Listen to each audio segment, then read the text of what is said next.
त्या दिवशी त्याच्यातली काही मुलं माझ्याकडे आली होती. मी स्वतः फोन केला आणि गणपतीच्या आधी त्यांना 1 महिन्याचा पगार घालून दिला आणि मला सांगितलं त्यांनी कंपनीने 30 दिवसाच्या आत त्यांचा पीएफ घालतो. अजून त्याच्यात 30 दिवस पूर्ण झाले नाहीये. त्याच्यात जर पीएफ नाही तर जाऊन ते जे सेंटर आहे ते मी स्वतः जाऊन फोडणार. हो, ते बाळासाहेब ठाकरे ज्ञानप्रबोधिनी आहे. बाळासाहेब ठाकरेंच्या नावाने सेंटर असलं तुम्ही फोडणार बरोबर. ते त्यांना भाड्याने दिले. 2 मिनिटं ऐक, मी काय बोलतो. त्यांची वैयक्तिक प्रॉपर्टी मग भाड्याला कशाला दिली? वैयक्तिक प्रॉपर्टी आहे का मला? तुम्ही एखाद्या कंपनीला तुमची जागा भाड्याने दिली ते येऊन ते पूर्ण तुमचा 2 मिनिटं आहे बोलायला द्या साहेब मला. मी सांगतो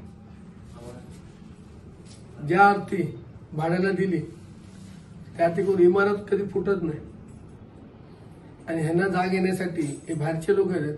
माझ्या माहितीप्रमाणे या माणसाने जो कोणतो हर्ष साबळे त्याने मोठा फॉल केला. अशा माणसाला जाग येण्यासाठी या गोष्टी कराव्या लागतात. त्या गोष्टी आम्ही करू. नाही पण साहेब तो माणूस आपला कोण नगरपालिकेने करार कोणाशी केलेला आहे त्या हर्ष साबळेंशी केलेला आहे. असं असताना तो माणूस पोट ठेकेदार कसा नेमू शकतो? हा मी आता 3 वर्ष झाली. हो हो 2 मिनिटं ऐका.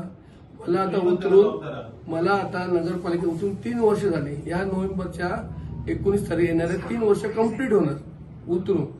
त्याच्यानंतर मी उतरल्यानंतर 1.5 वर्षांनी आता कंपनीने परत करार केला त्याच्याबरोबर नगरपालिका. हा परत करार केला नगर. माझा काय आता प्रांत प्रशासक आहे, मी नाहीये. आता जे काय होतंय 3 वर्षात नाही पण त्याच्यामुळे शहराची बदनामी होते. मग ते करार रद्द करण्यासाठी तुम्ही मागणी करणार का? करू, निश्चित करू. तुम्हाला सांगितलं नुसतं मागणी करू, फोडून करू.